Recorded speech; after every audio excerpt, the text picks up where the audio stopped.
Good morning, everyone. Welcome to my channel. I'm Kissy. Rise and shine. It's bright and early, and hopefully, you'll get to see the sunrise with me. So, rise and shine, Buttercup, Snugglepuss, Sugar Pie, Honey Bunch. I know, too early for that, right? Haha. Listen, I remember I used to go to the office and walk in very Snow Whitish.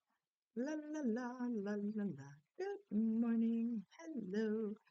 And it didn't bode well with the people that were not morning birds. They're like, good morning.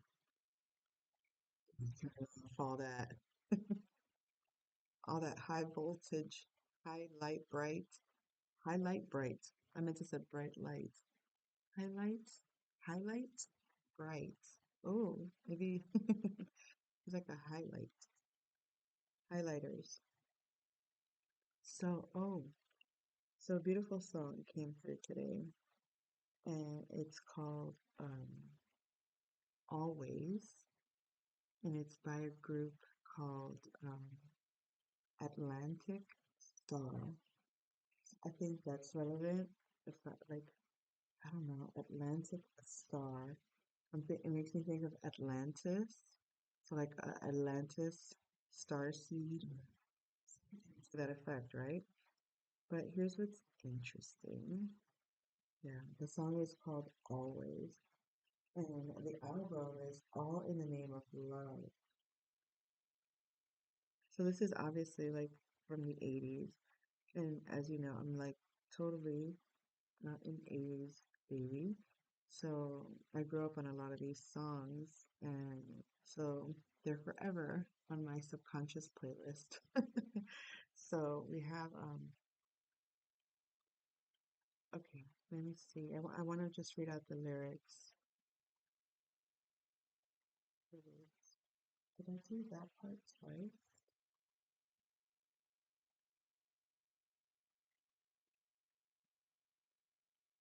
Oh, I think I didn't take a screenshot of the beginning, but it's, let me just do the chorus part. And we both know that our love will grow, and forever it will be you and me. Oh, your life is sun, chasing all of the rain away. When you come around, you bring a brighter day. You're the perfect one for me, and you forever will be, and I will love you so for always. You're like the sun chasing all of the rain away. When you come around, you bring brighter days. You're the perfect one for me, and you forever will be. I will love you so for always. All right, I'll sing this part too, or tell you this part. Um, Girl, you are to me all that a woman should be, and I dedicate my life to you always. A love like yours is grand. It must have been sent from up above, and I know you'll stay this way for always. When you come around, you bring brighter days. You're the perfect one for me, and you forever will be. Come with me, my sweet. Let's go make a family, and they will bring us joy for always. Oh boy, I love your soul. I can't find enough ways to let you know, but you can be sure, of course, for always. That was probably like, um, God knows how many people use that song as their wedding song. And it's too early for me to even attempt to, to sing that. I'll have to be like at the top of my lungs just to get the voice out. Um, but I want to. Come with me, my sweet. Let's go make a family. They will bring us joy for always. Oh boy, I love you so. I can't find enough ways to let you know. but you can be sure of for always, and we hope that our love will grow and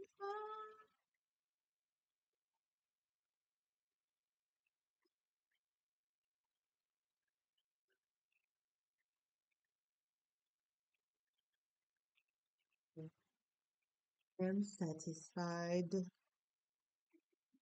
Because if I don't do that, I promise you, I'll be talking, but the song will be like getting louder and louder, and then it's like, oh my God, I can't even hear myself speak. So, all right, I am just honoring thy body and what it needs to convey the message accurately and presently. So, we'll begin with what's at the center of this reading is going to be the ballroom. This is our range of emotional intelligence, so to speak. This is the keys to the range of our emotions. And I guess we'll find out based on what goes on around the board what is going on. So keep in mind that this is an all sign reading. I don't specifically do one sign, I do all the signs. I use all the houses, and I'll leave it like that, right? Because that's what it is. I don't want to have to be too specific, and then it's like overdoing a matter. I believe personally, it seems that way. So I think it's best to just do it as I do it this way. Um, as a whole, all signs reading, okay? For the current energy for the collective. So we'll begin with the wrench in the study. We have the lead pipe in the ballroom. We have the candlestick in the third house in the kitchen. We have Mr. Green in the conservatory. We have the dagger in the dining room. We have Miss Scarlet in the billiard room. We have Colonel Mustard in the library. Miss Scarlet in the hall. Chef White in the lounge. Professor Plum, 10th house. The rope, 11th house. And the gun, 12th house. Okay, let's begin. Or should I do, I'm just going to go ahead and pull one of these for each house, and then if we need to clarify it, we will. So we'll go ahead and randomly select a card for each.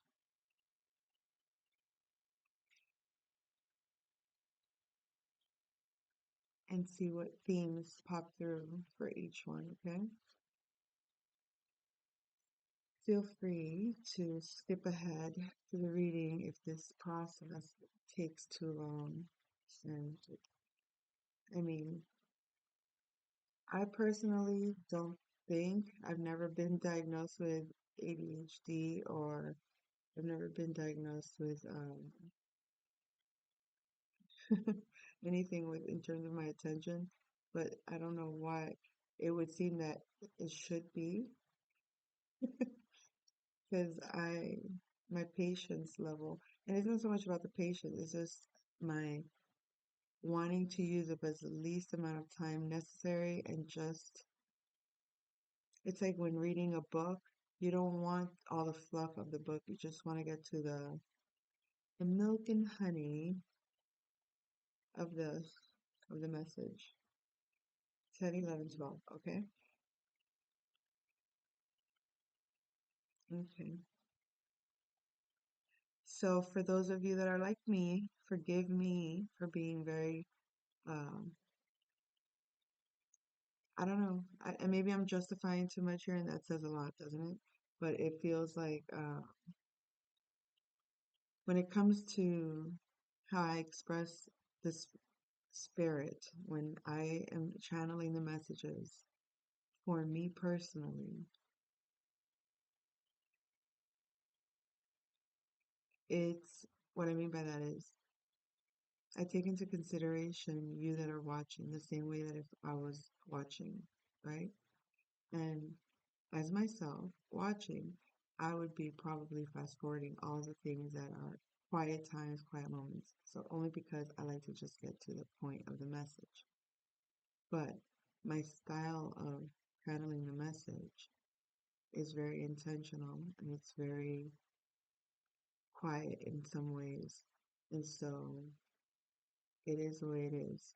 Like this, if I had a preference on how to channel my messages, I'd probably be very fast spoken the way I am in natural life, the way I am when I'm just talking um, for myself. But when I feel like I'm doing a reading, I have to feel certain in some ways. I'm not interfering with the reading. Like my own ego isn't getting in the way. So when I turn down the ego part of me, a lot of that part of my personality doesn't get conveyed in how I do my readings. So it makes my personality look very, I guess, dissimilar to what it is in outside of this. You know what I mean? So I don't know why I explained that, but for some reason I had to explain that. Okay, so let's begin, shall we? So we have the wrench in the study. The sacral chakra could be significant. Second house energies or orange, the color orange could be significant. The number two could be significant. So because this is the ascendant space, you have a very vibrant energy that you exude. The wrench is fifth house energies, okay? So you're willing to adjust your um, how how you project yourself because you've studied yourself, you've learned yourself, and in doing so, you're able to adjust or fix how your energy gets emanated from you and what people catch of you in terms of your energy. Okay? You could be a person that's very um, intuitive when it comes to sensing other people's feelings. And so when you are like that, you may be able to adjust how you interact energetically with another person. Like you know how to tone down the volume of your expression in order to accommodate for the anxiety or for the triggers of others. So we have the lead pipe in the ballroom with night. So you may be tapping into or understanding the dark side of your emotions, the shadow side of your emotions, perhaps. Um, maybe your dreams are, maybe you notice that your dreams are more in the nighttime, or maybe depending on the night will determine on how your dreams are um, not experienced so much as how you receive it um, in your body. I know that sounds a little bit weird, but the imprint of the imprint of the dream influence on your physical body depends on the night the dream occurs. So maybe looking at the energetics of that night to see how that's influencing your dreams. So I know that got a little specific, so that might just be for a few individuals out there. So let's see what's going on in the third house. We have the candlestick, kitchen. It's my lucky day, feeling lucky. So you may have established a partnership in your surroundings, in your neighborhood, or there might just be a really good balance now with you and your environment. The energy is lucky. It's almost, I'm getting a lot of Jupiter energies. And I think the song always, when we were listening to the lyrics of that, um, girl, you are to me all that I should be, and I dedicate my life to you. I love you. Okay, the part where you're like the sun, or and then your soul is like the sun. So I'm getting like that joy energy, that very could be just very Leo energy, but the sun, that's the sun energy, um, like the sun card and the tarot card. It's all about that inner child kind of like glowing and being happy and being vibrant and being just emanating that beautiful aura. And I feel like that energy is like permeating your environment and it's beautiful. It feels amazing. Let me just bask in the sun for a moment. Thank you. How delicious. Now, don't laugh at me if I ever say how delicious. That was a little joke that I used to have with a friend of mine who his wife was, I think she was, I don't know if she was Filipino or she was Oriental, what the situation. I guess they used to like tease each other, and he was telling me a story about, something whenever she talked, and then I think she she cooked him dinner one time. He goes, "Oh, that's delicious," and that thing it just like made me laugh so loud because it was very like unexpected to hear him say that. He was generally um not. I don't want to say that he wasn't funny, but that part of him didn't always get shown at work. So when you see somebody like I don't know. I don't even know why I'm explaining that. Why am I explaining so much? Maybe spirit is like, no, you have to explain where those things come from because what might be irrelevant to me because I know where it comes from and I know what I'm saying and why I'm saying it. You as a listener may not really quite grasp why I'm even bothering saying it. When I channel these messages, any of the stories that come through, any of the experiences that come through, any of the ideas and feelings, everything that comes through is a message from spirit that if you, as you go through your day, are aligned to tapping into your highest state of being, or you tap into um, your divine spirit to align you to your greatest good, serving the highest good, harming none. Um, and that's very different for everyone, of course. Everybody has their version of what that means.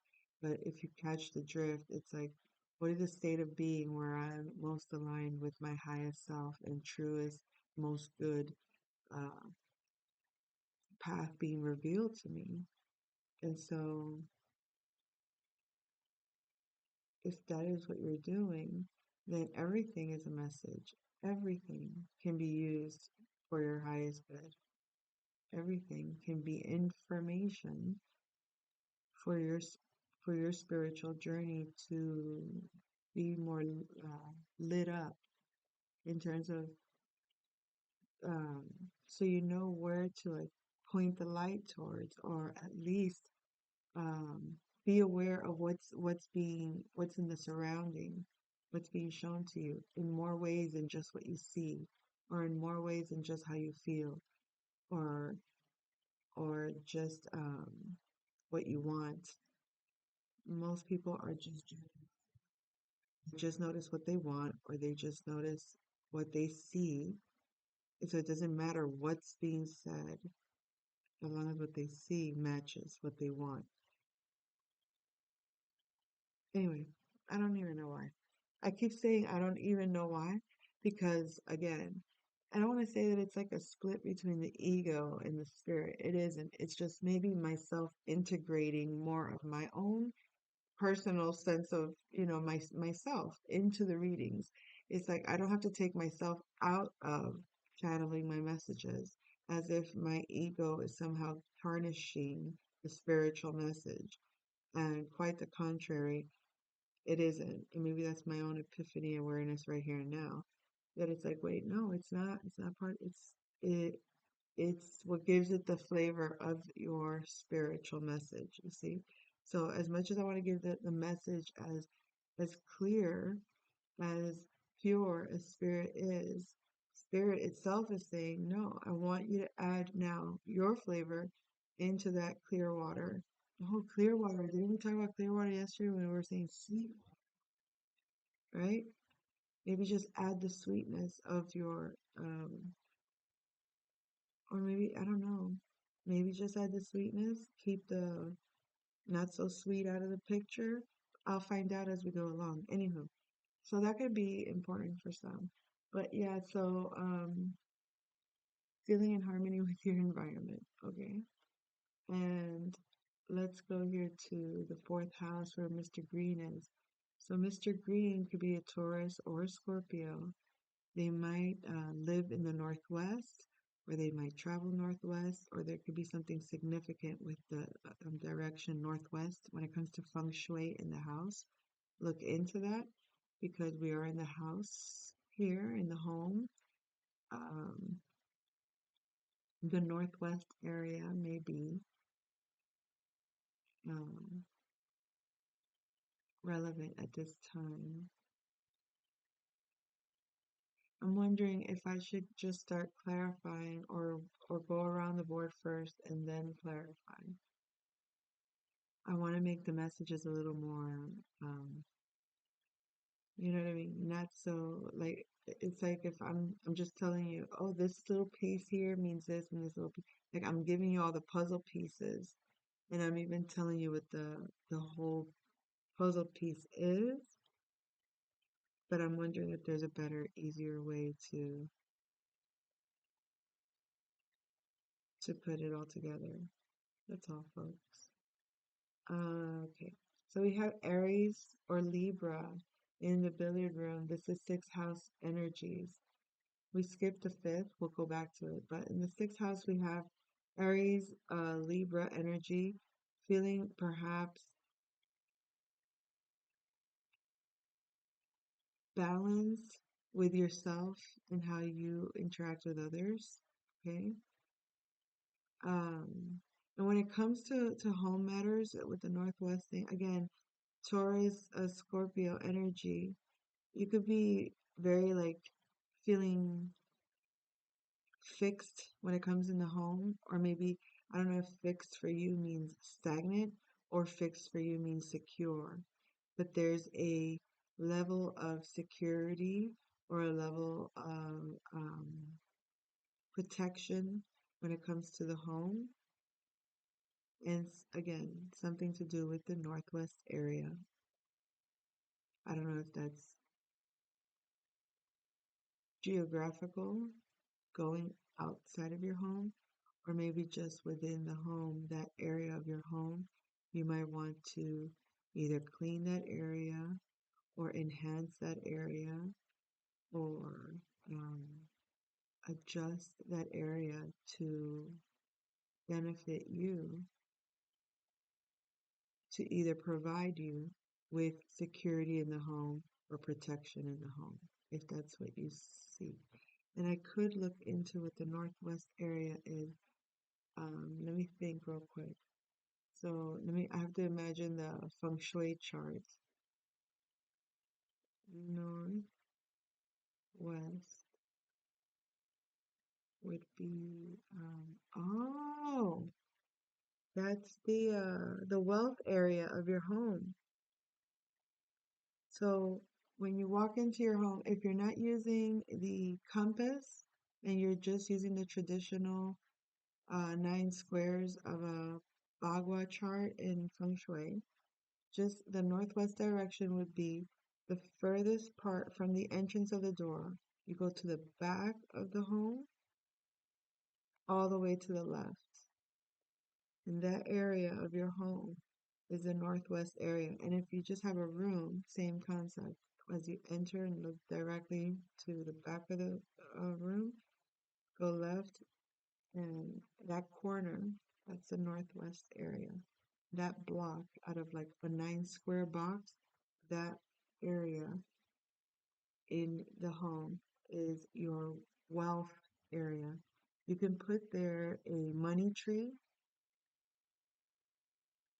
Not really recommended if it's in your bedroom apparently, but I would look into that. But either way, um, you want to enhance that area, put things of value there, or maybe pictures of wealth symbols for yourself that you associate to wealth, or maybe simply cleaning that area or putting a little light in that area, or just the attention of knowing that that area is your wealth area.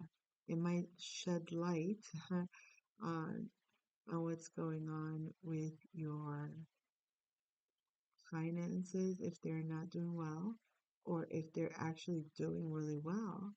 You may be making sure that that area remains um, kept up, that it's not like a vacuum that just sucks up all your resources from your home. Okay? Lord have mercy. Coffee break.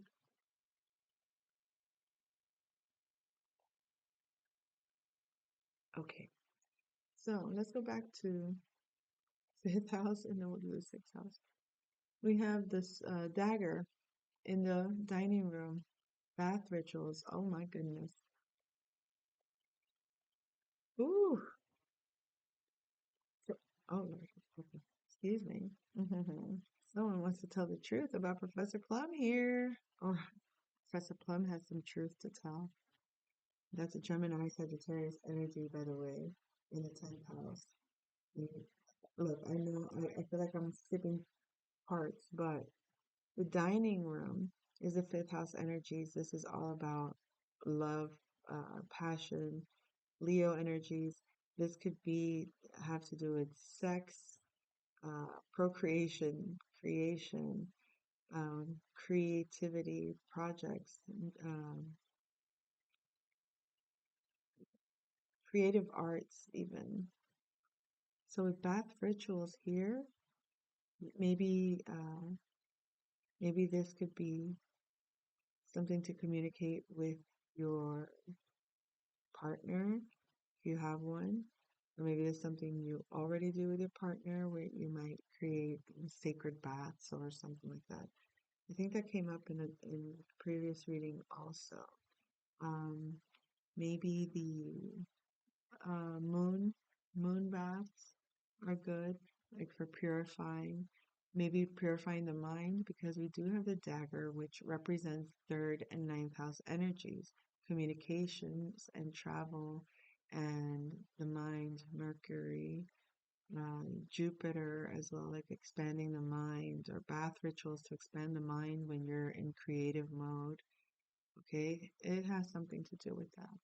Or maybe incorporating uh, verbal, maybe like singing, music, maybe affirmations when you do your bath rituals. Like use your voice or use your, this could even be when making love, okay? It could be like the sound of your voice, or it could just be um, speaking or conveying verbally out loud what you love, um, what you're passionate about. Speak love into your bath rituals. And um, and the rose quartz is actually right here also. So I'm wondering, rose quartz energy, very Venus, like incorporate a lot of love into your fifth house energies, or create bath rituals with vocal intentions for love. Take the messages as you so choose. These are just what's coming through, recommendations that are coming through. You don't have to take any of these recommendations, but I'm calling the energies out as I see them, okay? So this balance that you may be feeling with others at this time could be because of a separation, maybe a divorce, maybe a breakup, or maybe just not talking to someone that you were talking to. It, whatever separation you may have had with someone recently or significantly has balanced out your sense of self um, when it comes to your routines and how you interact with others, when it comes to your routines, when it comes to maintaining the integrity um, of either your mind, your health, your body, um, and maintaining your sense of self even when you're with others. Because remember, the Aries Libra connection is about the self and other, right? So if you're a Libra in particular, or if you're an Aries in particular, this may feel particularly good for you um, to feel that sense of sovereignty in partnerships, okay? In your routine, being able to feel like the balance between the work that you're doing or the work that needs to get done versus your ability to maintain your physical balance, the integrity of your own well-being and balance when working or when um, doing your routines on a daily basis. So, in the house of partnerships, we have the library, we have a Virgo or Pisces, our special place. Oh, so you may be connecting with someone that you have a very spiritual or physical attraction to, and this person can also be a past life love of yours, okay? This person could also be uh, either in the medical field or in technologies, but it's very creative. It's they use their mind creatively. They actually to you. It could be they show you, they reflect aspects of you because it's like I can just see the way that he's looking at her.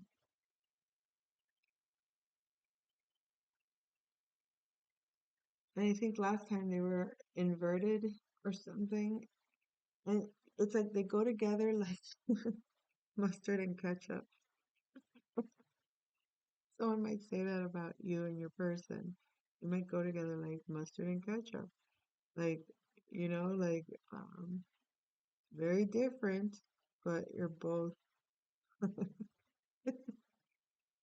like very different flavors.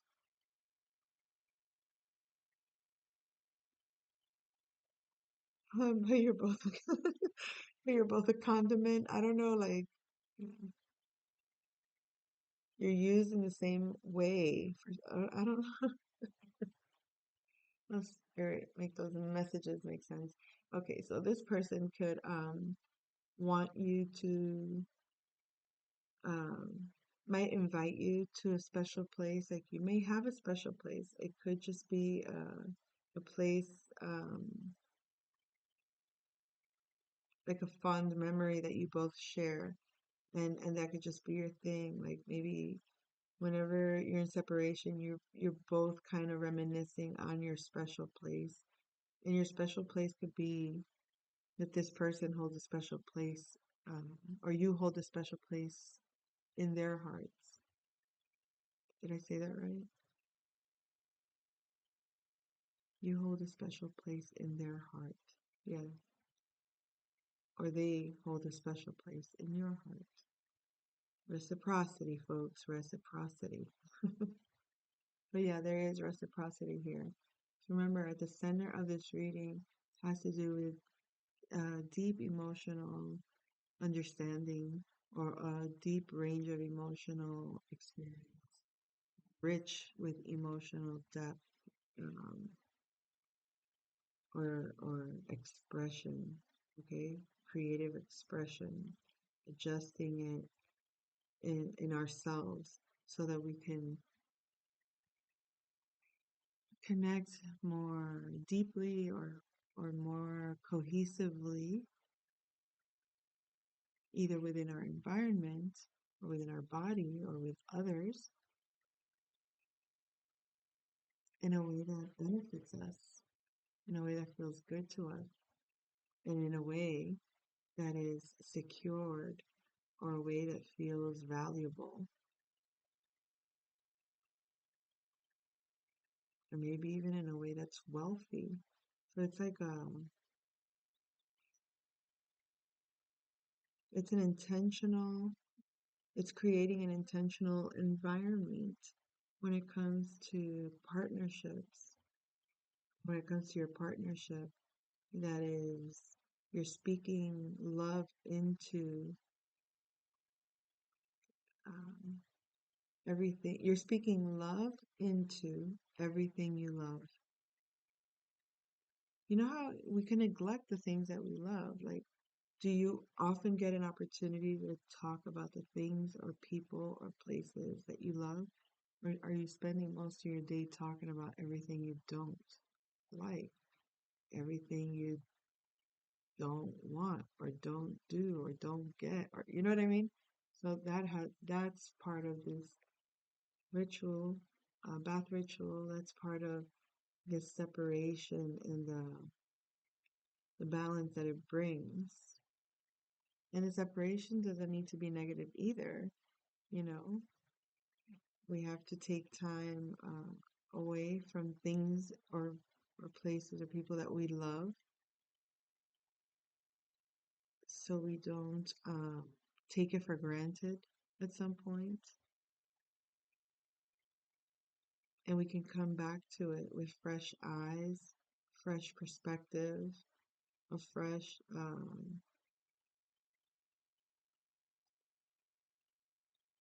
experience. So it's like for something that like for example, a relationship at a distance could always remain passionate and upbeat and happy if if you're only seeing each other half of the year. But if it becomes a routine every single day, you lose sight of it, of why you love it, why you value it. It becomes so much part of your day that you no longer notice or pay attention to it. If you tune into your emotional self, you start to remember, what do I really love? And what did I once love that I seem to not have feeling for right now? And it's not that you want, but it's like why are the feelings not there? Or why is that fire not lit? Or why is that connection not simmering, not emanating? Like what's going on with the creative energy that isn't quite sparking, sparking up those passions, right? So adjusting your energy and how you project it might might not be a matter of cannot project it or like, oh, your energy is shut down or it's shut off. No, sometimes it's not a blockage. It's a protection. Sometimes it's a concealment because not everybody gets access to certain energies that are yours. And that um, may not even be done consciously. You know what I mean? It's something that just energetically your body is programmed to protect you from certain energies. So if there's some issues with like the expression of your creativities, it could have to do with um, maybe you don't even realize how protected it is to the point that you can't even manifest if it's too um, buried in the darkness. You know what I mean? Like if it's such a last resort thing that you get to pay attention to, that you get to shed light on, simply because your world is so busy, full of colors, of other things to deal with, other emotions to do, that one emotion of your passion, it's like the last thing on the to-do list. So be mindful to pour love into the things that you love, whether it's the things you love to do, the people you love to be with, the places you love to go to, the experiences you love to have, the thoughts you love to feel, the feelings you love to think about, the emotions you love to to feel, that you love to feel in your body and makes your body feel alive. Okay, so moving on to the eighth house, we have Miss Peacock, Miss Keepock. I'm stroked on my own freaking laugh. All right, Miss Peacock is Aquarius or Leo energy. It's in the eighth house, the house of secrets, occultism, things that are of a private, more hidden nature. And it might seem that either there's a group that is an occult group, if not something you love that you're keeping hidden. We have life path 7 could be significant. You could be a life path 7 or someone you're engaged with or in not like marriage, but like dealing with could be a life path 7. And it might be hidden from your own experience or it might be somehow there's some elusiveness about a spiritual practice or about a spiritual path or about a partnership,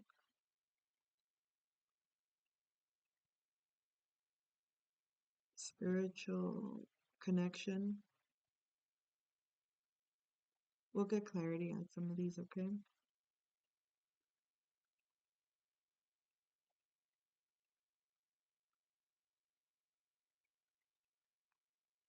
Okay, we'll leave it there.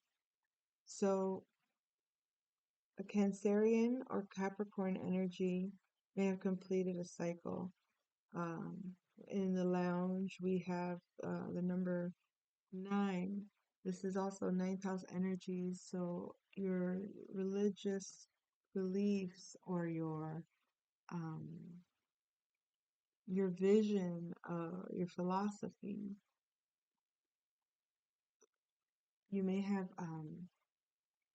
just stopped believing in something, stopped chasing a certain dream or believing in a certain vision. Two peas in a pod. Maybe um, maybe something's changed in terms of career or home. Maybe something's changed in terms of your beliefs about um, maybe marriage, maybe work. Maybe somehow your beliefs have been influenced by someone that is more like you than you think. Two peas in a pod. We did talk about uh, being like ketchup and mustard. You know what I mean? Like you to some people you go well together. To some people they prefer one or the other. Some people don't prefer any. Meaning, you're not everybody's um, flavor, cup of tea, however you want to put it. But for each other, you're two peas in a pod. And whatever that influence might be has affected how your belief systems when it comes to balancing out the home and your home and career, your home and status, or your home and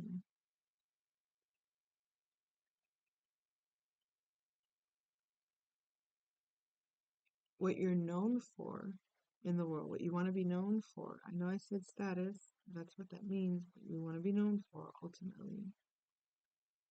It's what you do. It's like it is what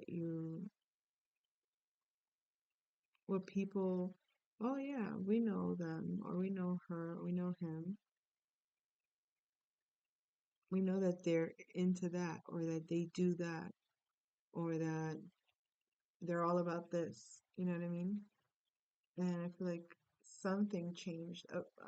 Maybe it was you that changed because of the influence of your divine partner, or maybe your divine partner has changed their views, their philosophy, their spiritual nature or ways because of the influence of your connection. So we had the 10th house with earth signs Taurus, Virgo, Capricorn.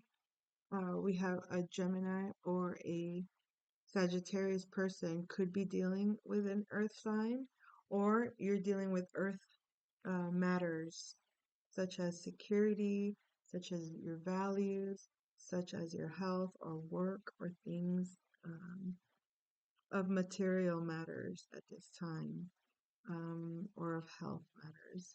So your money, your body, your health, your securities, your assets, and it could be getting affected either by your status, by the work you do, and by being affected, it could be very positively affected at this time. How you communicate, how you look at things, how you uh, express your ideas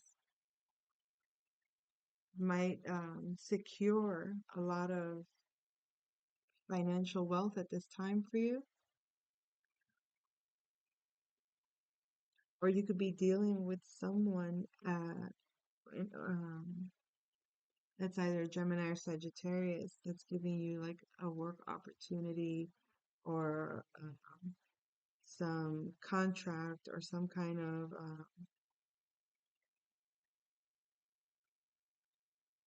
I feel like it's a benefit. I feel like you're going to produce a lot either with an earth sign or with a Gemini Sagittarius energy.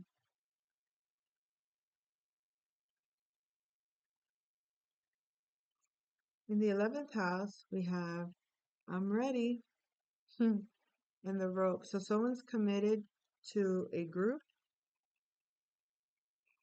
because this is 11th house to an organization. The rope is all about commitment, bond. You might have a bond and you feel ready to commit to a job, an organization that you're going to work with or for, or a group that you're going to work with or for. Um, we talked about a cult and something kind of being hidden about a spiritual path. This represents second and eighth house energies, Taurus and Scorpio energies. So it could be something to do committed to the values, um, or committed to the connection and the sacred pact or sacred. Um,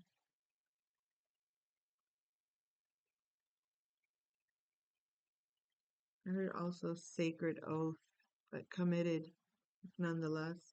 I'm ready. So maybe you or your person have made some sort of change when it comes to your status, and now you're able to commit, and now you might be ready for a bond that's,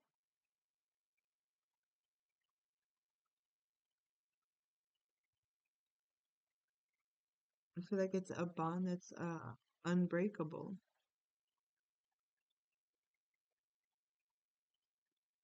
And again, it could have, I mean, it has to do with, um, it could be with someone from an organization or someone that you're friends with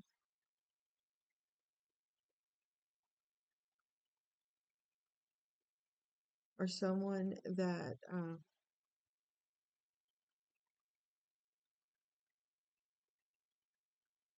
that's part of the same group as you in some way. So we have in the 12th house, suspicious minds and the gun. So in the 12th house, um, the subconscious right now might,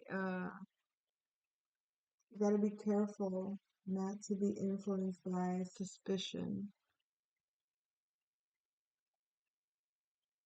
I feel like the subconscious could be trying to influence the mind to be suspicious so that you can act on that suspicion in a way that might affect um, your rebirth, so to speak. Okay?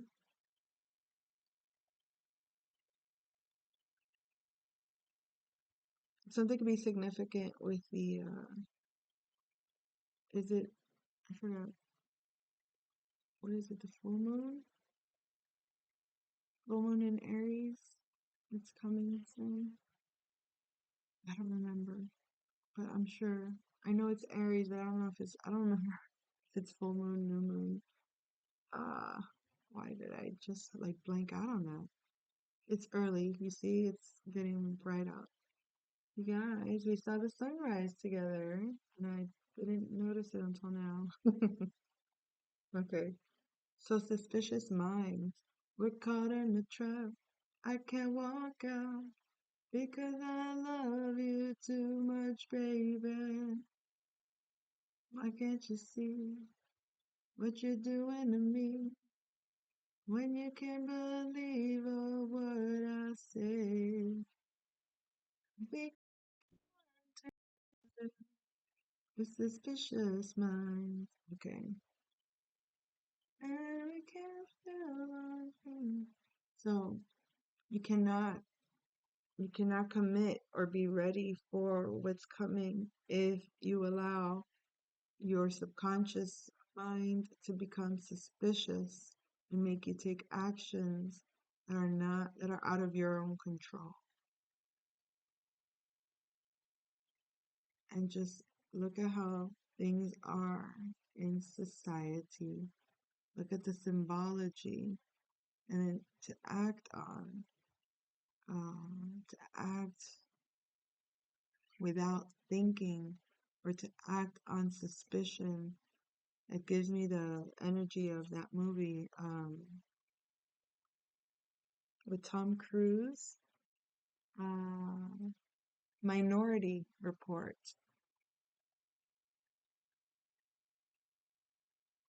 Something to do with minorities. Maybe that's a suspicion that is trying to be projected into the subconscious somehow to be suspicious of minorities, to take actions, like to, hmm, let's not even feed that. Let's not even feed that. So should I add anything else, Spirit? Facts of life. You might be looking at life very practically, like it's just the facts of life. Like there's nothing that you can fluff up a message as much as you want. You can create illusions over messages all you want. But the facts of life are the facts of life, and some things are just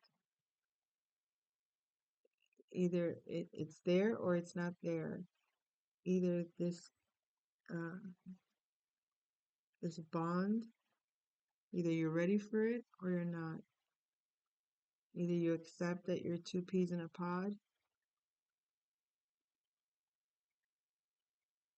either you come together to your special place now that your energies are adjusted.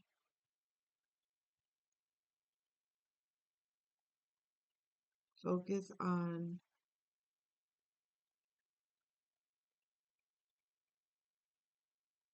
maintaining the balance, the emotional balance of your dark emotions. Set the intention with a lot of love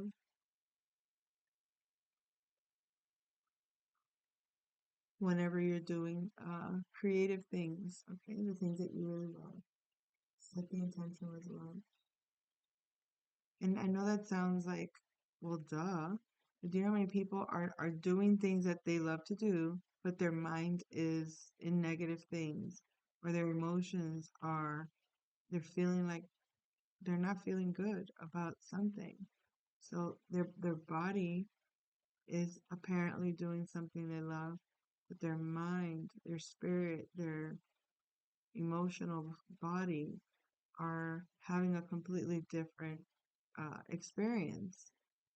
Okay, and it's important to be intentional when doing things, especially the things you love, so that the things you love can continue to grow.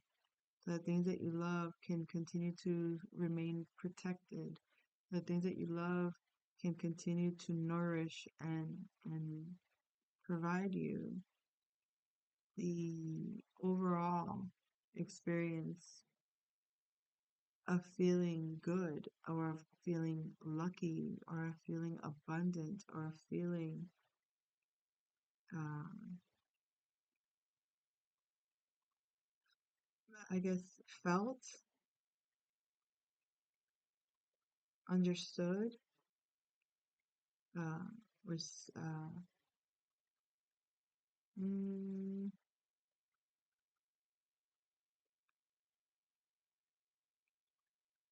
reciprocated, reciprocated in love. So be prepared for great abundance, maybe great changes in your health and economy for the better.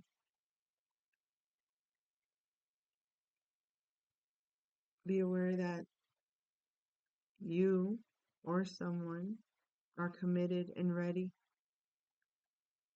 for this partnership,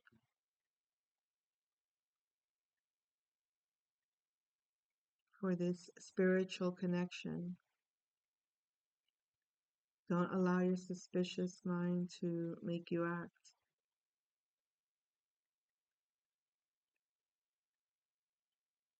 Trust the changes in your work or home environments.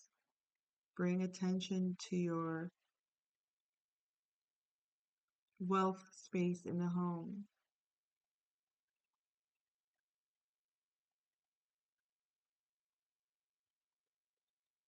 Notice your dreams, the themes of your dreams, and and when they're happening. Maybe look at the moon that the nights that you have your dreams, notice the moon that it's being influenced by. Okay? So I think I'll leave it at that, folks. I'll come back with another message soon. Take care.